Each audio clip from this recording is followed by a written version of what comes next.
menuju kantor Gubernur Peleton. Setelah Bandung, Yogyakarta, Tangerang, Selatan, sekarang giliran Bali menghadapi krisis sampah. Gara-gara pemerintah pusat memerintahkan untuk menutup TPA Suwung. Teman-teman, TPA ini merupakan tempat utama pembuangan sampah, sekali lagi tempat pembuangan sampah bagi beberapa kabupaten di Bali, yaitu Denpasar, Gianyar, Tabanan, dan Badung. Pembuangan sampah di TPA Suwung ini sudah berlangsung puluhan tahun, sampai akhirnya sekarang overload.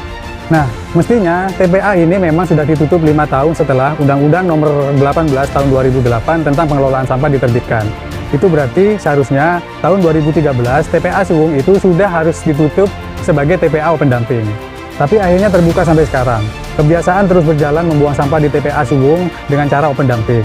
Mulai dari masyarakat sebagai sumber timbulan sampah, pengelola sampah yang mengangkut sampah ke TPA, sampai ke pengelola TPA itu sendiri. Selama berpuluh-puluh tahun itu, tidak ada sistem yang dibangun untuk pengelolaan sampah yang tidak bergantung kepada TPA. Dan itu bertahan sampai sekarang.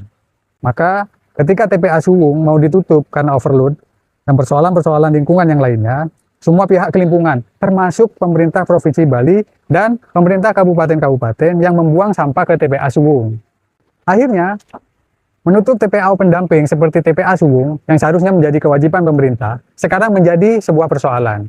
Karena belum ada sistem pengelolaan sampah alternatif yang dibangun sebelum TPA ini ditutup.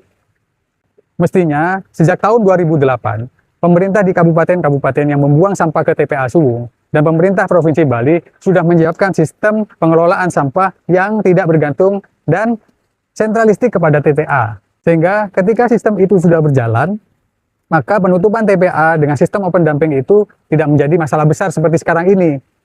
Nah, sekarang TPA Suwung itu kan rencananya mau ditutup Desember ini, tapi kemudian diundur lagi sampai ke Februari 2026. Pertanyaannya, apakah di Februari tahun 2026 nanti itu, pemerintah kabupaten yang membuang sampahnya ke TPA Suwung dan pemerintah Provinsi Bali itu sudah memiliki sistem alternatif untuk sampah yang tidak bergantung kepada TPA?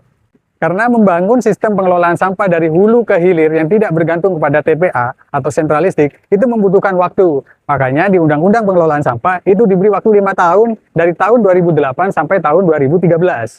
Kalau sistem yang tidak bergantung kepada TPA ini belum ada, maka diundur sampai kapanpun TPA Suwung akan sulit ditutup.